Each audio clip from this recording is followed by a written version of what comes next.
A young nurse bathed a millionaire in a coma. But when he suddenly woke up, something miraculous happened. The fluorescent lights in Westbridge Private Herf Hospital hummed softly as Anna Monroe walked through the pristine white halls. She had been a nurse here for almost 2 years, but today felt different. The moment she received the unexpected summons to Dr. Harris's office, the head of neurology, a strange feeling settled in her chest. Had she done something wrong? Was she being transferred? She took a deep breath before knocking on the polished mahogany door. "Come in." Stepping inside, she found Dr. Harris standing near the window, his hands clasped behind his back, his usual sharp eyes fixed on the city skyline. His office smelled of sterile antiseptic and expensive leather, and the atmosphere was heavier than usual. "Anna," he said finally, turning to her. His voice was measured, serious. "We have a patient who requires special care, but this job is not for the weak-hearted." Anna's brows furrowed. "Not for the weak-hearted? What kind of patient?" she asked cautiously. Dr. Harris studied her for a moment before gesturing toward a thick medical file on his desk. "Grant Carter," he said, and his breath caught in her throat. Grant Carter? The Grant Carter? Even if she hadn't recognized the name immediately, the cover of the file said it all. A black and white newspaper clipping of a horrific car crash a year ago. The youngest billionaire in the city had been in a devastating accident. His sports car had veered off a bridge in the middle of the night, leaving him in a coma ever since. His name had once dominated headlines. Grant Carter, the ruthless, untouchable CEO of Carter Enterprises. The man who built an empire at just 32. Now, he was nothing more than a ghost trapped in his own body. His family rarely visits, Dr. Harris continued, and most of the medical staff simply do their rounds out of obligation. But Grant Carter needs someone dedicated, someone who will actually care. Anna bit her lip. She could hear the hesitation in his voice. "And you think that someone is me?" Dr. Harris nodded. "I do." Anna took a slow breath.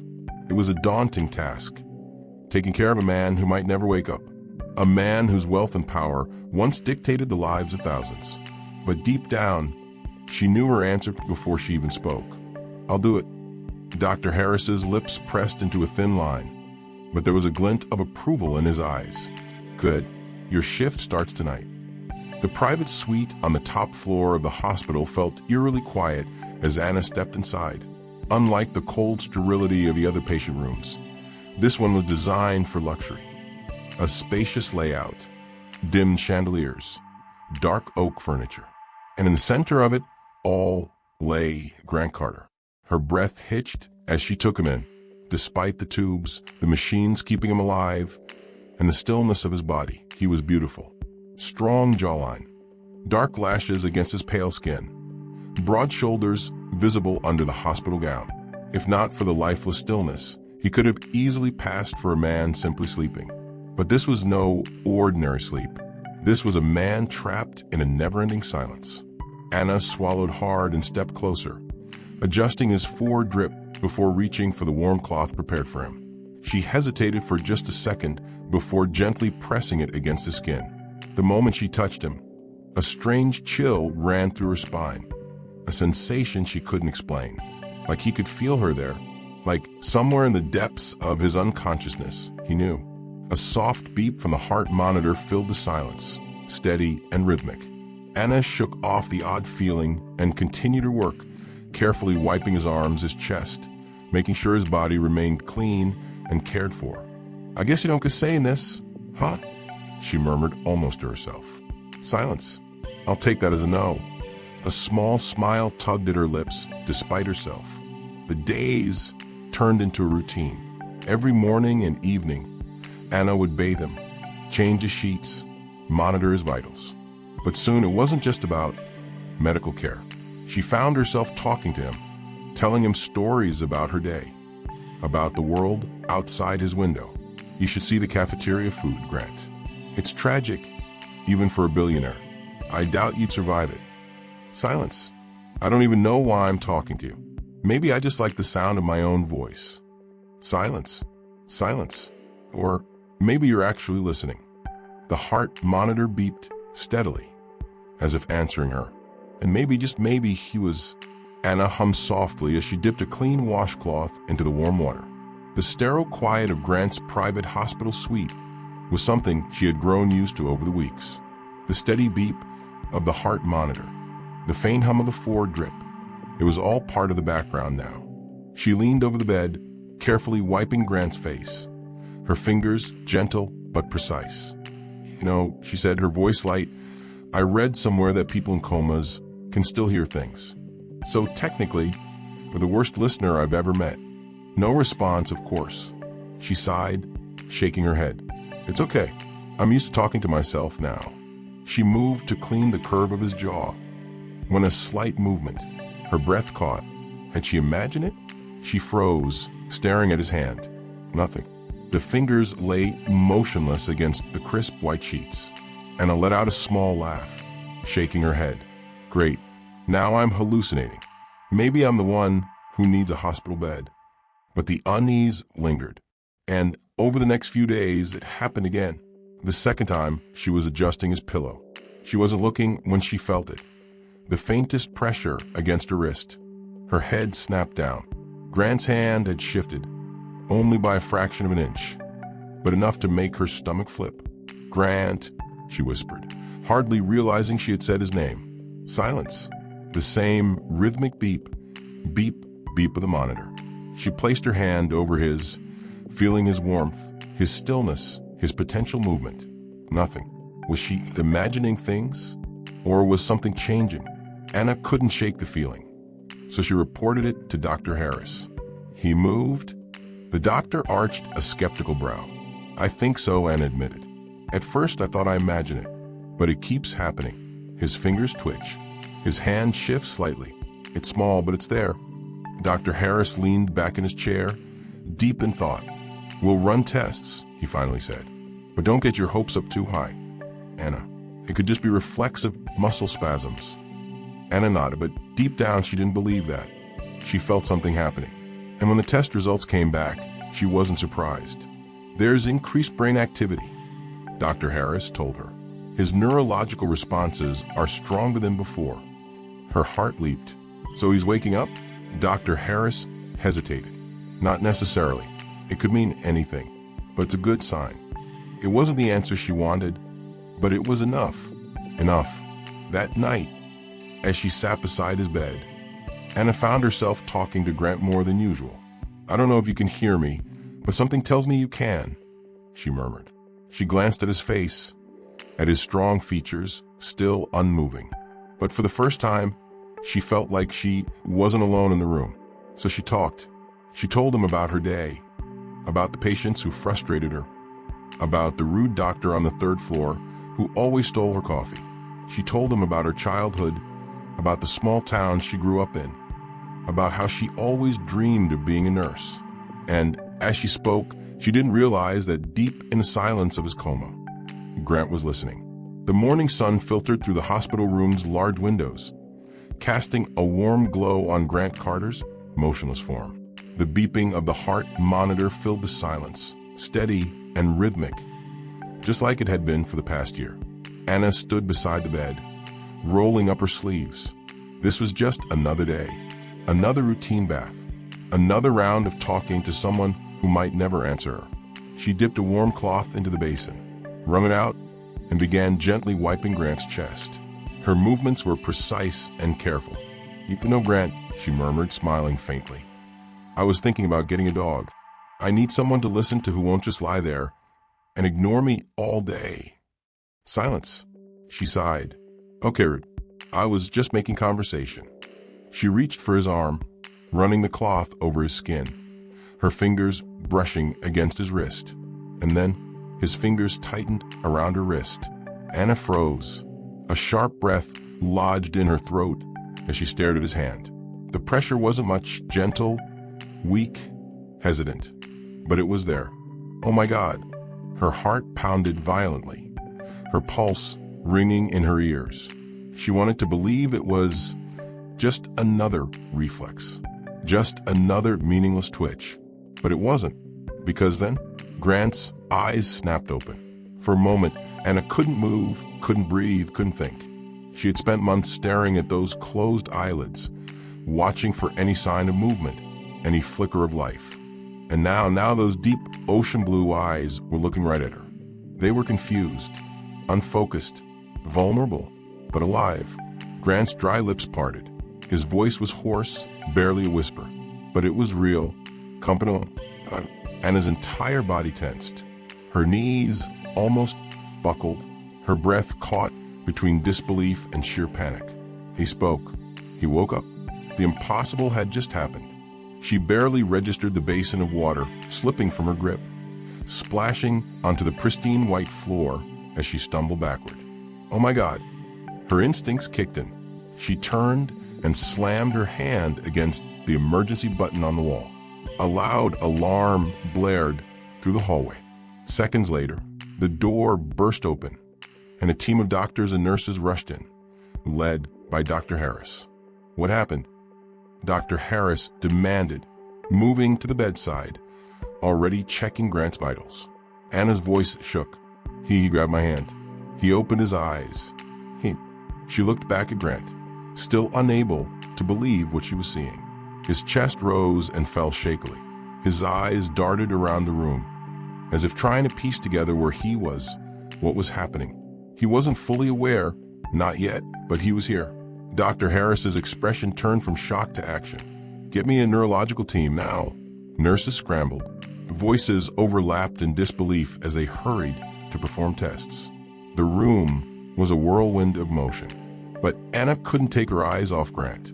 Then, as if feeling her gaze, his eyes found hers again. And this time he didn't look away. Everything was happening so fast.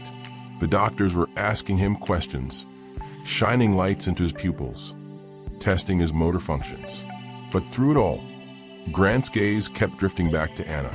She stepped forward hesitantly, swallowing hard. Grant, she whispered, do you remember anything? He stared at her, blinking slowly. A long silence stretched between them. Then his fingers twitched again, and before she could react, he reached for her hand. Weakly, slowly, but deliberately, his hand closed around hers. His grip was fragile, yet firm, as if he had always known her, and his breath hitched. Dr. Harris looked up sharply. Grant, do you know who she is? Grant didn't answer immediately. His brows furrowed, his gaze never leaving Anna. I don't know, he murmured, voice rough from months of disuse. But I feel like I should. A chill ran down Anna's spine, because even though Grant Carter didn't remember her, something deep inside him did. The days after Grant's miraculous awakening were filled with tests, therapy, and endless questions. Doctors were amazed by his recovery. Physically, he was weak, but improving. His muscles, stiff from a year of immobility, were regaining strength through rehabilitation. But mentally, that was another story. Grant couldn't remember anything about the accident, and the more they pressed him for details, the more frustrated he became. Grant, let's try again, Dr. Harris said during one of their sessions. What's the last thing you remember? Grant rubbed his temples, his expression tense. I don't know anything. Where you were, what you were doing. Grant exhaled sharply. I told you it's just pieces, flashes. Tell me about them. A long silence. Then Grant closed his eyes, his brows furrowing. I remember feeling his voice was slow, uncertain, like something was wrong, like I was in danger. Anna, who had been listening quietly from the side, stiffened. Grant continued, his fingers clenching. There was a road, headlights, and then nothing. Just black. Dr. Harris sighed. It's common for trauma victims to block out painful memories. It may come back on its own, but for now we focus on recovery. Grant nodded, but Anna could see the frustration in his clenched jaw, and deep down, she couldn't shake the feeling that something wasn't right. That night, unable to stop thinking about it, Anna went to the hospital archives. She had read Grant's file before, but this time, she went through every detail with fresh eyes. And that's when she saw it, something she had missed before.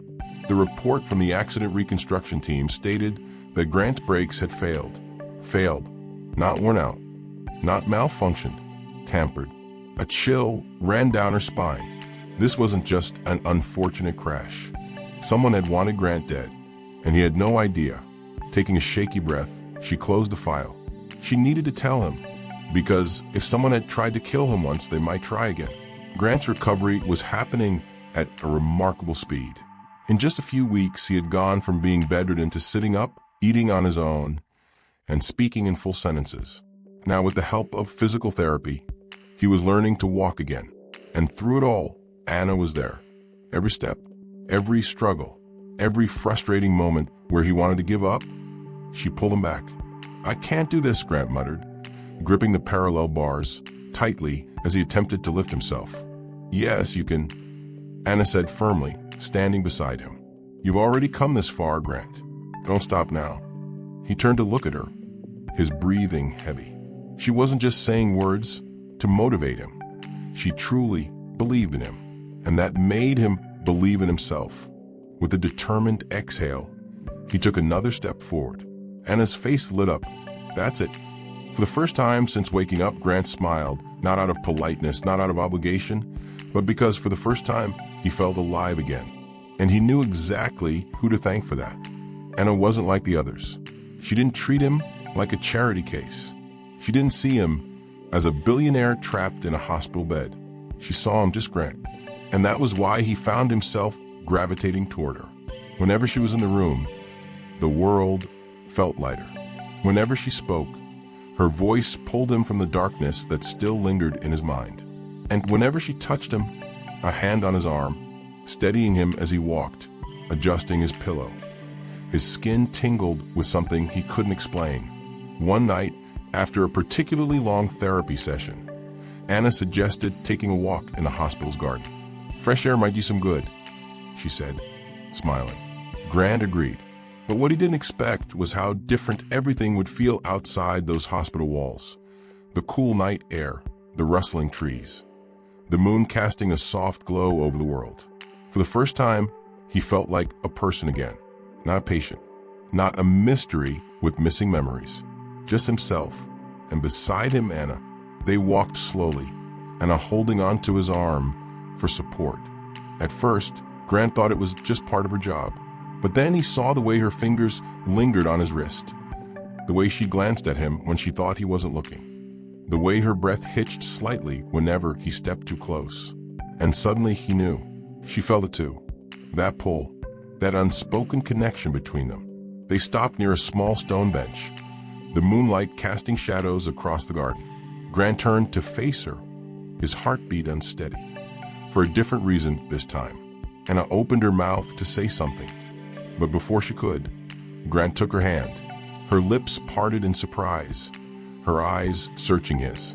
"I don't remember anything about my life before this," he admitted, his voice low. "But I know one thing for sure." Anna swallowed. "What?" He tightened his grip around her fingers. "I trust you." The words were simple, but to him, they meant everything. And judging by the way Anna's breath caught in her throat, the way her cheeks flushed under the moonlight, the way she didn't pull away, she understood. And for now, that was enough. The night was restless. Grant tossed and turned in his hospital bed, his body still weak, but his mind racing. And then a flash.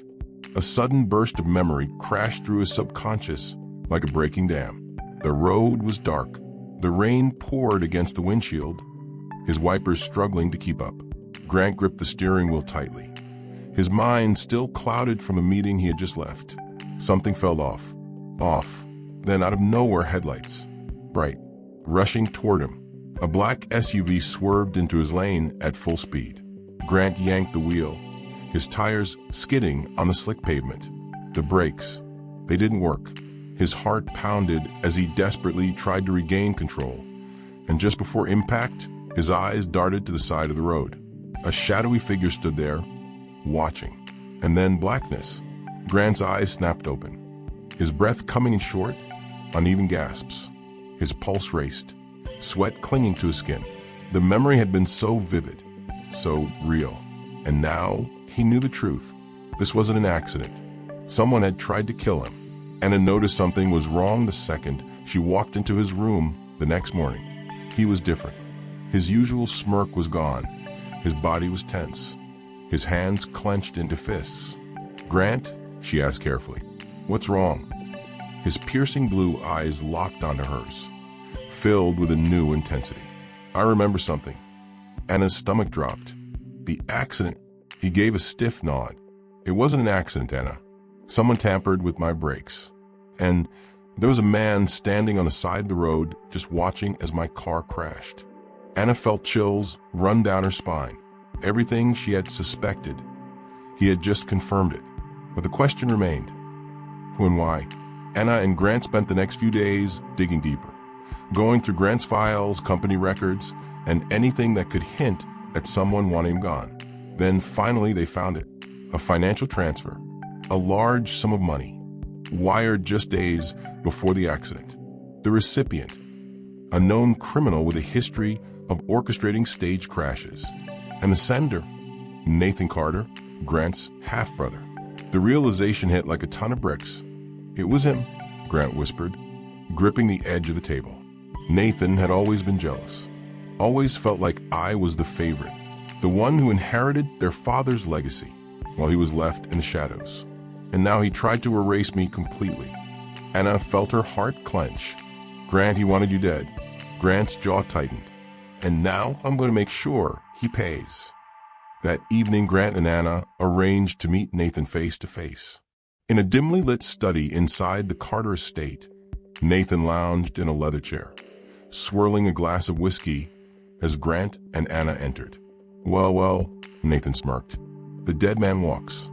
Grant's eyes burned with fury. "Why did you do it, Nathan?" Nathan took a slow sip of his drink. "You already know why." Anna stepped forward. "You tried to kill your own brother. For what? Money? Power?" Nathan's smirk faded. "For everything that should have been mine," he spat. "You were always the golden child, the heir, the one who got everything handed to him. Well, guess what? I was tired of waiting for my turn." Grant's hands curled into fists. "So you hired someone to sabotage my car?" Nathan laughed coldly. "I didn't think you'd survive. But hey, miracles happen, right?" Anna felt rage boiling inside her.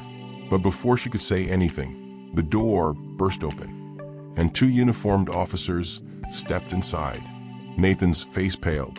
"Nathan Carter," one officer announced. "You're under arrest for attempted murder." Nathan whipped around to Grant, his expression twisting into panic. "You set me up." Grant tilted his head. "No, brother, you set yourself up." Nathan was dragged away in handcuffs, screaming empty threats. And as the door slammed shut behind him, a heavy silence filled the room. Grant finally exhaled, his shoulders relaxing for the first time since waking up. It was over. Justice had been served, and he was finally free. The Carter estate had always been grand, imposing, and cold, a fortress of wealth built on generations of power. But tonight, as Anna stepped inside the dimly lit dining hall, it felt different, warmer, more intimate. Soft candlelight flickered across the elegantly set table near the large glass windows overlooking the city skyline. The scent of fresh roses filled the air, and a bottle of wine sat chilling beside two perfectly placed plates. Anna's breath caught. "Grant, what is all this?" she asked, turning to face him. Grant stood behind her, his hands tucked into his pockets, his blue eyes soft yet intense. "Dinner," he said simply. "Just you and me." And his chest tightened. For the past few weeks, their lives had been a whirlwind. From his recovery to unraveling the truth about his accident, to seeing his brother arrested. But now, with the storm finally behind them, there was only this moment. And somehow, that felt even scarier. As they sat down, Anna couldn't ignore the way Grant watched her, like he was memorizing every detail, like she was something fragile, yet precious. "You were quiet," she said, giving him a small, teasing smile. "That's not like you." He exhaled, swirling his wine glass between his fingers. "I've been thinking." "That's even more dangerous," she joked. He didn't laugh. Instead, he leaned forward, his gaze burning into hers.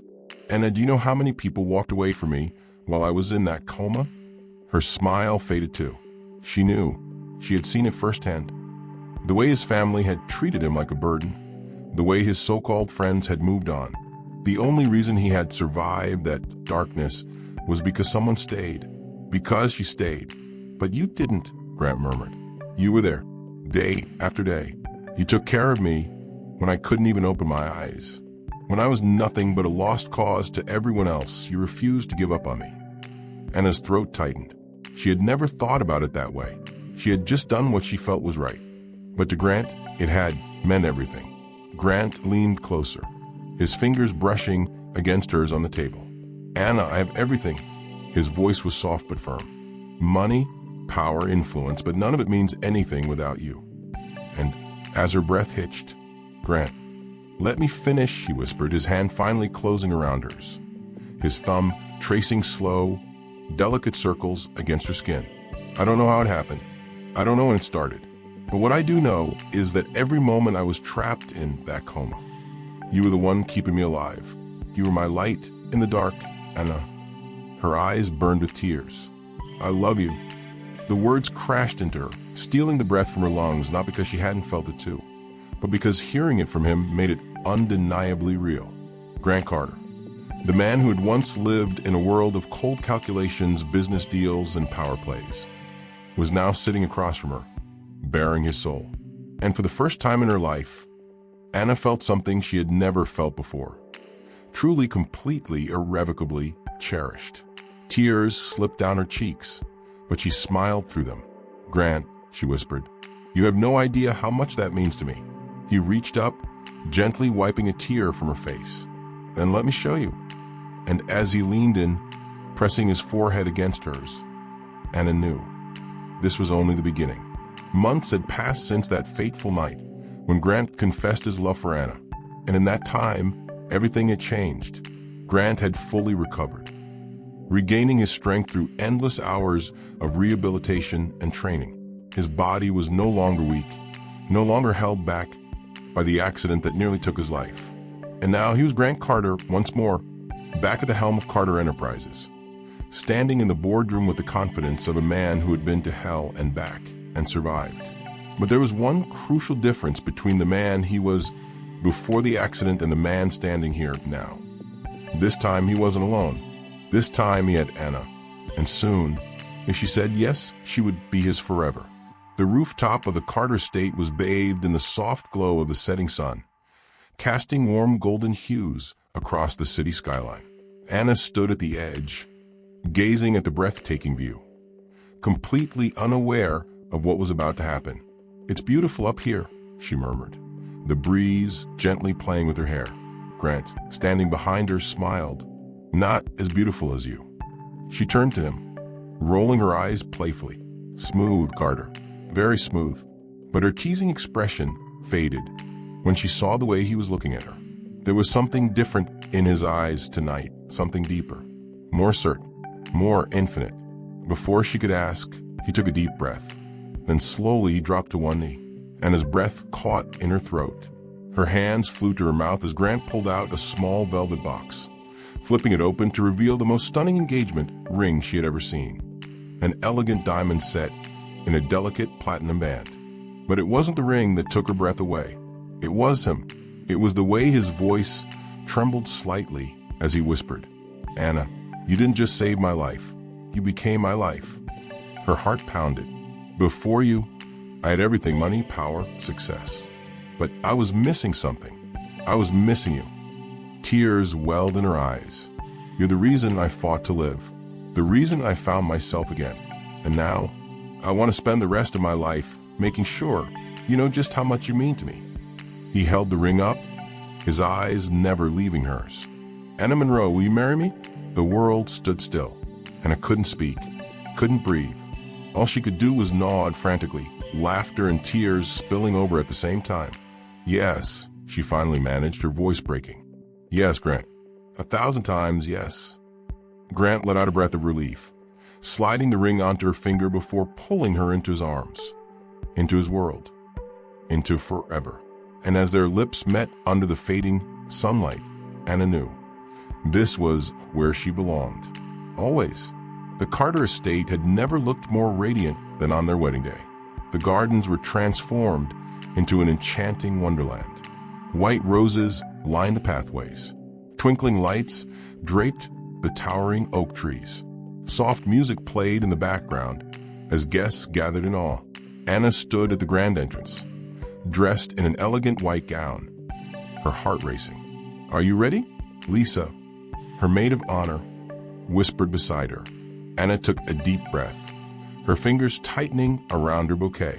Then she looked up, and there he was. Grant stood at the altar, dressed in a classic black tuxedo, looking at her as if she was the only person in the universe. Her nerves vanished. She stepped forward, walking down the aisle with absolute certainty. Each step brought her closer to forever. And when she finally reached him, Grant took her hands in his eyes shining with pure, unfiltered love. The vows were spoken, their promises sealed not just in words, but in the unbreakable bond they had built through every hardship, every battle.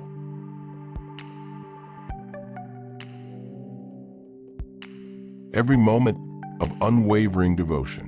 "I now pronounce you husband and wife." A cheer erupted as Grant cupped her face, pressing the most heartfelt, most meaningful kiss against her lips. And as the world rejoiced, Anna realized this wasn't the end of their story. This was only the beginning. As the sun began to set, Grant and Anna slipped away from the crowd, walking hand in hand through the gardens, basking in their new reality. No more hospitals, no more loneliness, no more pain, just them, together, always. Grant squeezed her hand gently. You know, he murmured. "I thought I had everything before I met you." Anna smiled, resting her head against his shoulder. And now, he looked down at her, his expression soft, devoted, endless. "Now I know that nothing I had before matters, because you are the greatest thing that's ever happened to me."